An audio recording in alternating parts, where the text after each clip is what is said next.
Copy میں 16,199 حدیث موجود ہیں. کافی 16,199 16,199. ہمارے پاس من لا یحضر میں 9,045 احادیث موجود ہیں. ہمارے پاس استفسار میں 13,950 احادیث موجود ہے. 13,950. ہمارے پاس تہذیب میں 5,711 حدیث ہے. یہ سب کے سب ملا کر 44,000 سے کچھ زائد حدیثیں ہو جاتی ہیں. اور یہ صرف 44,000 حدیثیں نہیں ہے، پوری انسانیت کے ذرے ذرے کی تفصیل ان حدیث میں ہے. ان حدیث میں ہے. میں نے اعداد و شمار دیے، اعداد و شمار کی اتنی ہے. اور پھر امیر المومنین سے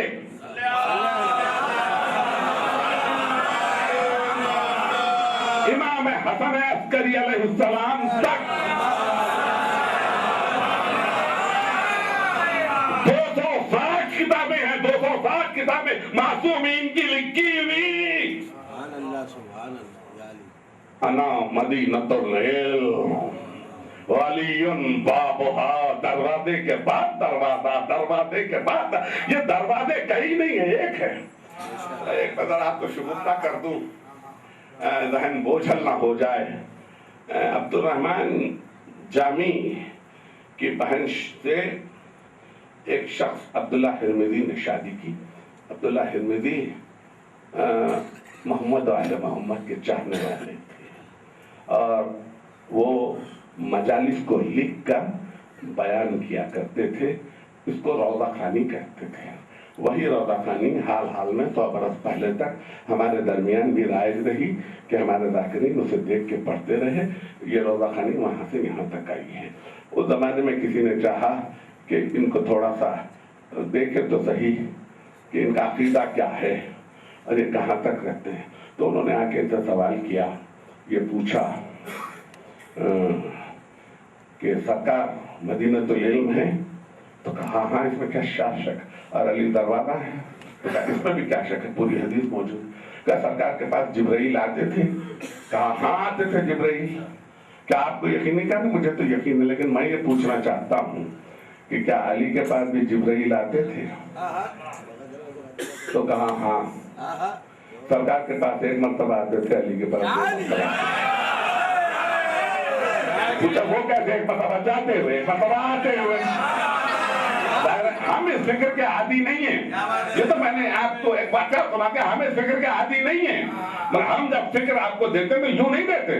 ہم یہ دیتے ہیں کہ جبرائیل اگر وہاں آتے تھے تو علی بھی وہاں موجود ہوتے تھے، اس لیے کہ نبوت کے ساتھ نفس نبوت کا موجود رہنا لازم ہے. لازم ہم یوں فکر کرتے ہیں. اور اس فکر کے ساتھ میں آپ کو کہوں 260 کتابیں معصومین کی. محمد ابن اسماعیل بخاری کا سنہ رحلت 256 ہجری، اور مسلم ابن حجاج کا سنہ رحلت 261 ہجری، یعنی امام حسن عسکری کے زمانے میں. اور امام مالک ابھی نہیں تھے، صحیفہ سجادیہ وجود میں آ چکا تھا. صحیفہ سجادیہ امام زین العابدین علیہ السلام کا مجموعہ آ چکا تھا. صحیفہ سجادیہ اس وقت یہ نہیں تھے، ظاہر ہے نہیں تھے.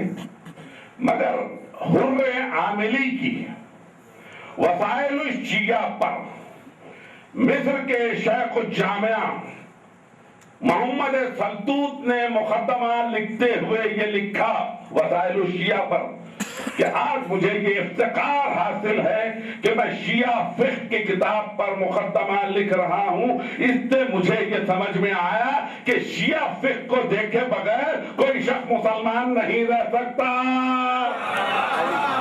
میرا ورشن نہیں ہے، میں ریپروڈیوس کر رہا ہوں.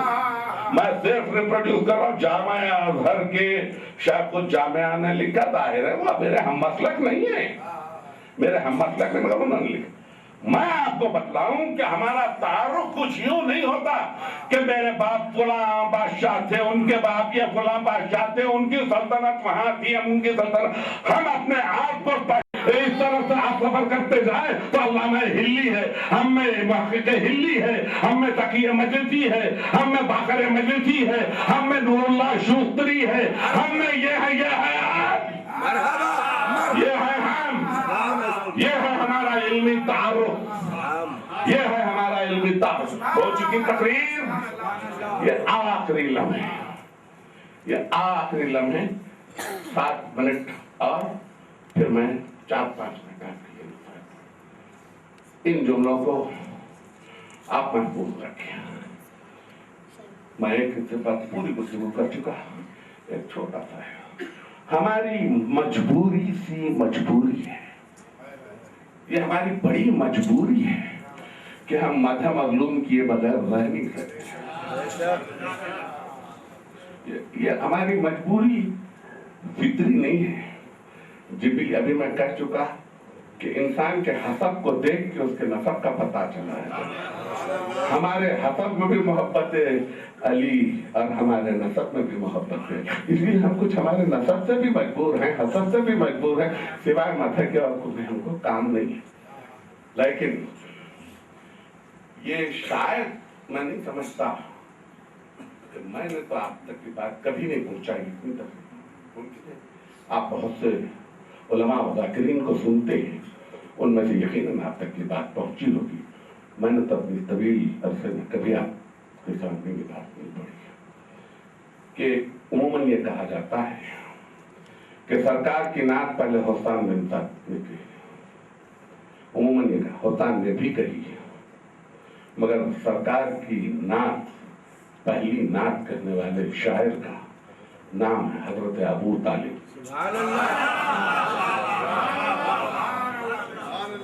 پہلی مسافر آئی، پہلی نعت حضرت ابو طالب کی.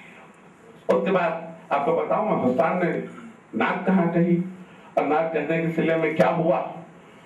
جب بت شکنی کا موقع تھا،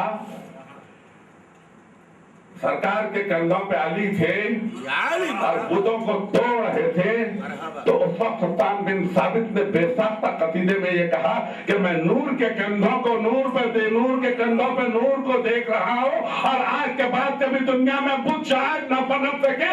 اس کا ایک نام کافی ہے بت شکنی کے لیے. سرکار نے جیسے ہی یہ مدد سنی، آواز دے کے بلال سے کہا اسے انعام دو.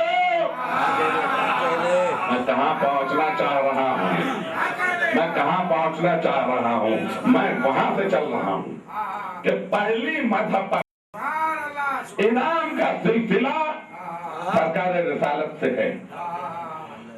کبھی شاید کتابوں کی رسم اجرا انجام دیتے ہوئے ہمارے مذہبی مجموعوں پر میں نے یہ تقریر کی تھی، اور میں نے اس میں ایک بات یہ کہی تھی کہ شاعر جب کبھی مدح کرتا ہے، بادشاہ کی قصیدہ کہتا ہے، تو اس امید میں کہتا ہے کہ بادشاہ سے مجھے انعام ملے گا. لیکن تاریخ گواہ ہے کہ جلال الدین خلجی کا قصیدہ کہنے والے نے علاء الدین خلجی کے زمانے میں جلال الدین کا تذکرہ نہیں کیا. اس لیے نہیں کیا کہ جو مر گیا تو مر گیا، جب دینے والا ہی نہیں رہا تو قصیدہ کہہ کے فائدہ کیا. ہمایوں کا قصیدہ اکبر کے دربار میں نہیں ہوا، اکبر کا قصیدہ جہانگیر کے دربار میں نہیں ہوا، یہ میں پہلے کہہ چکا ہوں. لیکن میں یہ کہہ رہا ہوں کہ 1400 برس گزر گئے ہیں، آج بھی مسلسل قصیدے پر قصیدہ، قصیدے پر قصیدہ، قصیدے پر قصیدہ، قصیدے پر قصیدہ. اس لیے کہ قصیدہ کہنے والے کو یہ امید اور یقین ہے کہ جس کا قصیدہ کہہ رہا ہوں لا تحسبن الذین قتلوا فی سبیل اللہ امواتا بل احیاء عند ربہم یرزقون. وہ عطا پہ عطا کرتا جائے گا، وہ عطا پر عطا کرتا چلا جائے گا، عطا پر عطا کرتا. جو قصیدہ ذہن میں آیا اس کا دستہ پورا کھلا، اس کا دستہ پورا کھلا. ہو چکی تقریر، میں آخری منزلوں میں آ رہا ہوں، آخری منزلوں میں. آپ بہت زیادہ سنتے ہیں فرزدق کا نام، بہت زیادہ سنتے ہیں. آج مجھ سے اس کا شجرہ بھی سن لیجیے. آخری وقت ہے، آپ وقت ہے میرا، میں چاہتا ہوں کہ تک پہنچا. فروتق کا نام ہمام ہے، 28 ہجری کی ولادت ہے۔ فروتق کے باپ کا نام غالب، فروتق کے دادا کا نام صعصع، فروتق کا قبیلہ مجاہدی، فروتق کی کنیت ابو فراس، فروتق کا تخلص ہے فروتق۔ اس کے باپ غالب نے 12 برس کی اس کی عمر تھی، 11 برس خدمت امیر المومنین میں لے کے آیا، کہا یا علی یہ میرا بیٹا ہے۔ علی نے ایک نگاہ دیکھ کے کہا یہ تو ہمارا ہے۔ کاش میں اپنے جملے کو اپنی روایتی قوت سے آپ تک پہنچا سکتا۔ علی کی نگاہ کس لمحے کو دیکھ رہی ہے اور کب کہہ رہے ہیں؟ یہ علی ہی کہہ سکتے تھے، کوئی اور نہیں کہہ سکتا تھا کہ یہ ہمارا ہے۔ ارے علی تو ابھی وجود میں کوئی نہیں آتا مگر یہ کہتے تھا کہ فلاں وقت وہ وجود میں آئے گا، وہ ہمارا ہوگا۔ یہ آپ جو بیٹھے ہیں یہ انہی کا تو انتخاب ہے، یہ انہی کا تو انتخاب ہے کہ ان کو انہوں نے کہہ دیا یہ میرے رہیں گے۔ تو اسی فائد میں آپ یہاں ہیں، اسی فائد میں یہاں کہا یہ تو ہمارا ہے۔ 28 ہجری کی ولادت 40 ہجری کے اوائل میں فروتق کو پیش کیا گیا، 12 برس کے قریب عمر رہی ہے۔ جس وقت حشام کعبے میں داخل ہوا، حرم میں چاہتا تھا کہ طواف کرے،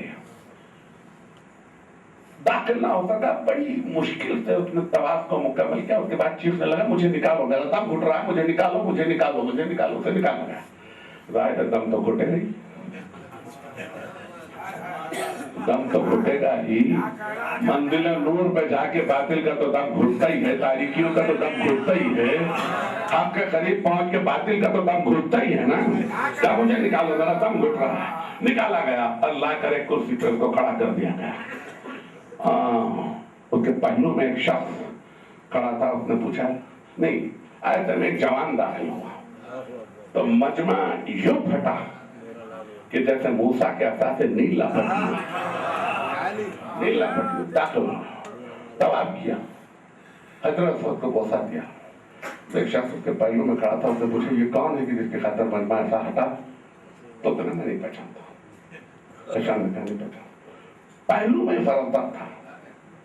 تو اسے نہیں پہچانتا، انہیں نہیں پہچانتا تھا۔ ارے اس کو مکہ جانتا ہے، ان کو صفا جانتا ہے، ان کو مروہ جانتا ہے، ان کو زمزم جانتا ہے، ان کو حجر اسود جانتا ہے، ان کو دنیا جانتی، ان کو حجر جانتے، ان کو شجر جانتے، تو نہیں جانتا۔ اس کے بعد اس کا قصیدہ شروع کیا، 42 شعر میرے پاس موجود ہے قصیدہ، 42 شعر قصیدے کے سنائے۔ اس نے کہا اسے گرفتار کرو۔ امام نے غلام نے کہا اس کو لے جا کے انعام سے 12,000 درہم انعام آیا۔ فروتق نے کہا کہ کہیے امام سے کہ میں نے اس انعام کی خاطر شعر نہیں کیا، میں وہاں لوں گا، میں وہاں لوں گا۔ امام نے کہا اللہ بھیجا، ہم یہاں بھی دیں گے، ہم وہاں بھی دیں گے، ہم یہاں بھی دیں گے، ہم وہاں بھی دیں گے۔ گیا اور ایک مرتبہ مدت گزرنے کے بعد امام کی خدمت میں صرف اتنا کہلوا بھجوایا کہ امام سے پوچھو میں اور کب تک یہاں رہوں۔ امام نے جواب بھجوایا بس آج کی رات، بس آج کی رات۔ رات آئی اور شام نے خواب میں دیکھا کہ ہتکڑیاں اور بیڑیاں کھلی ہوئی ہیں، تو کہا جا کے دیکھ ہتکڑیاں اور بیڑیاں کھلی ہوئی ہیں، تو آ کے خادم نے کہا ہاں ہتکڑیاں اور بیڑیاں، کہا آزاد کر دیں۔ مگر کہا ایوان عطایا سے اس کو جو منصب مل رہی ہے سب کی سب ضبط، سب کی سب ضبط، اس کو رہا کر دیا۔ فروتق گیا، بچوں سے ملنے کے بعد جب واپس آیا امام کی خدمت میں آ کے بیٹھ گیا، سلام کیا، امام نے خیریت پوچھی، بچوں کی خیریت پوچھی، کہا مولا سب فضل ہے آپ کا، آپ کے میرے ساتھ جی رہا ہوں۔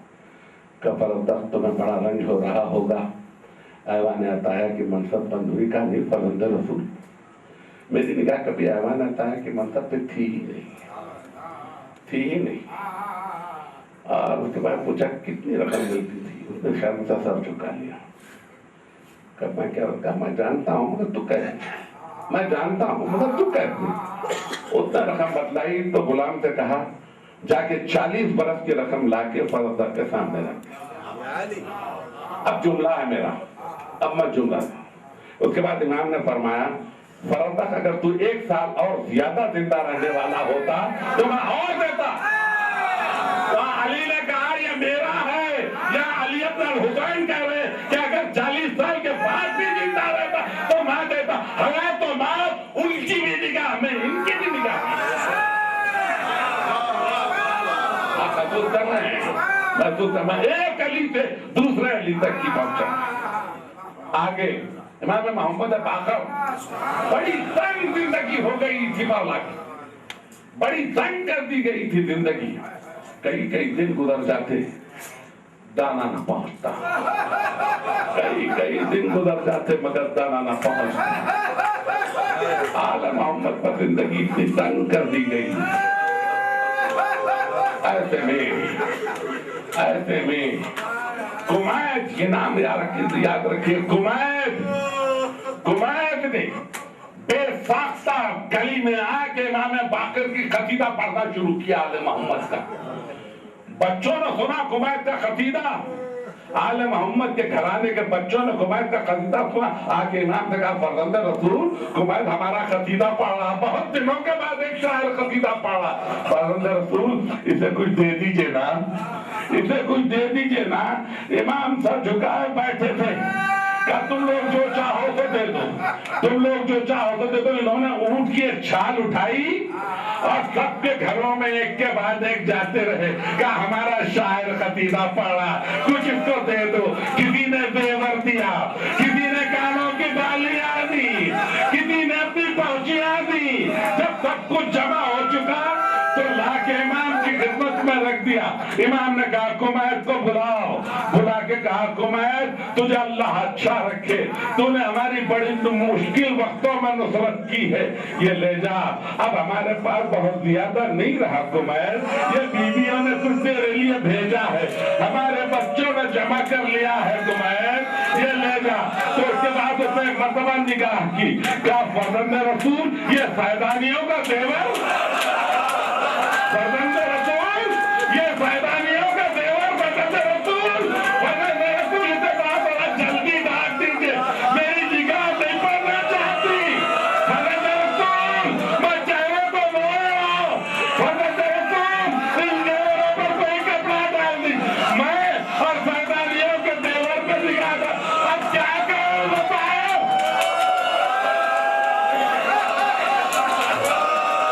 کیا بتائے کس دن کا کہوں غریب بہنیں کیا گزری.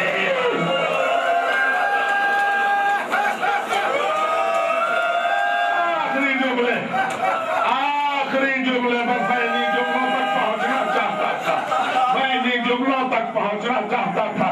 چھٹے امام کا دور آیا, چھٹے امام کا دور آیا. میں شاید وہاں تک نہیں پہنچ سکوں مگر میں چاہتا ہوں کہ آپ کے ساتھ ہو جاؤں تاکہ پرسا آپ کے ساتھ ہی اس منزل تک پہنچ سکے. چھٹے امام کا دور آیا, پھر شاعر آیا, اس کا بھی نام ہمام تھا, مرثیے پڑھتا تھا. بلایا امام نے, کہا کیا تو اب بھی مرثیے پڑھتا ہے؟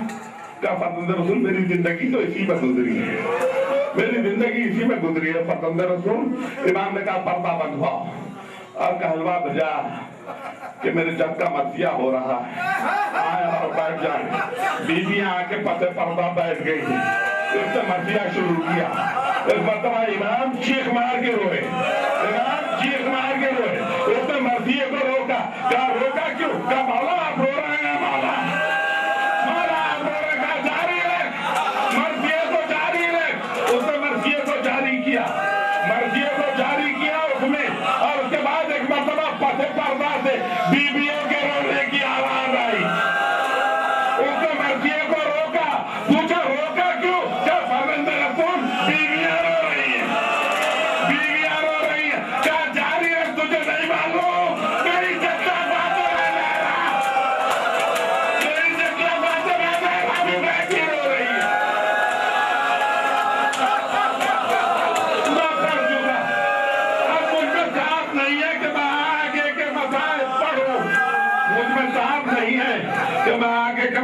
مسائل پڑھوں، بس 2 جملے ہیں، ان جملوں تک اگر آپ پہنچ جائیں تو میری مجلس تمام ہو جائے، میری زندگی کی آخری آرزو پوری ہو جائے۔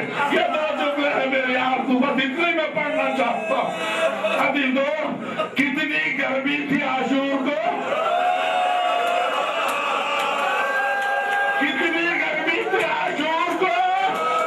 میر انیس کہتے ہیں کہ وہ لو، وہ دھوپ اور وہ جلال آفتاب کا کھالا گیا تھا رنگ مبارک جلال کا، مگر میر انیس حسین کے چہرے پہ فقط دھوپ کی سرخی نہیں تھی، علی اصغر کا کیا غضب کی دھوپ تھی، کیا غضب کی دھوپ تھی۔ صاحبان اولاد، صاحبان اولاد، اسی جلتی ہوئی دھوپ پہ، اسی جلتی ہوئی دھوپ پہ، آپ کو پتا ہے نا کہ زخموں پہ جب جل کی ریت لگتی ہے، زخموں پہ جب جل کی ریت لگتی ہے تو بڑی تکلیف ہوتی ہے۔ کیا کہوں، خاتم کی کتنے ٹکڑے، خاتم کے بدل کے ٹکڑے، ابا کا مانا، اتنی شدید دھوپ، اتنی شدید دھوپ آپ پہنچ چکے مندر تک۔ میں بس ایک تذکرہ کرنا چاہتا ہوں، ایک تذکرہ۔ قافلہ راستوں سے گزر رہا تھا، قافلہ راستوں سے گزر رہا تھا، عین دوپہر کا وقت تھا، دوپہر کا وقت تھا، دھوپ اتنی جل رہی تھی کہ جانور پیر بدل رہے تھے، جانور پیر بدل رہے تھے۔ ایک مرتبہ سالارہ قافلہ نے آ کے کہا سردار سے کہ اب تو جانور بھی زبانیں باہر نکالے ہوئے ہیں، جانور بھی پیر بدل رہے ہیں، جانور پیر بدل رہے تھے۔ اب اس کے آگے کیا مسائل پڑھوں میرے بیمار مولا کے، کیا مسائل پڑھوں، کیا گزری اپنے بیمار کے پیروں پہ، کیا گزری میرے مولا کے پیروں پہ۔ اس نے کہا کہ اگر تو کہے تو میں روک لوں یہاں، قافلے کو یہاں روک لوں۔ اس نے کہا ہاں روک دے۔ قافلہ اٹھوایا گیا، ناخے بٹھائے گئے، اونٹوں کے سائے میں بیویاں اپنے چھوٹے چھوٹے بچوں کو لے کر جلتی ہوئی زمین پہ بیٹھ گئی، اور ایک مرتبہ کہا واہ بابا، واہ بابا۔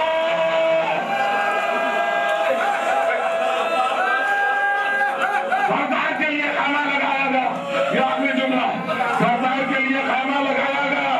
جب خیمہ لگ چکا تو اس کے بعد ایک بیمار اپنی زنجیروں کو تھامتے ہوئے آ کے خیمے کی دیوار کے بازو کھڑے ہو گئے، تو زنجیروں کی آواز سن کے اس نے کہا کہ یہ کیسی آواز ہے، کہا کہ یہ وہ بیمار ہے جو توق و تلاسل میں اسیر ہے، یہ آ کے خیمے کی دیوار کے پاس کھڑا ہے۔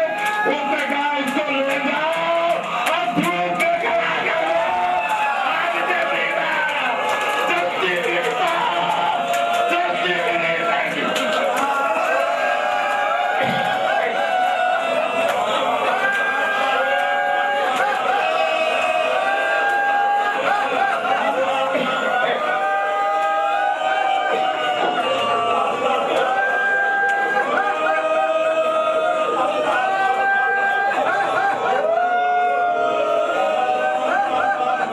ربنا تقبل منا انك انت السميع العليم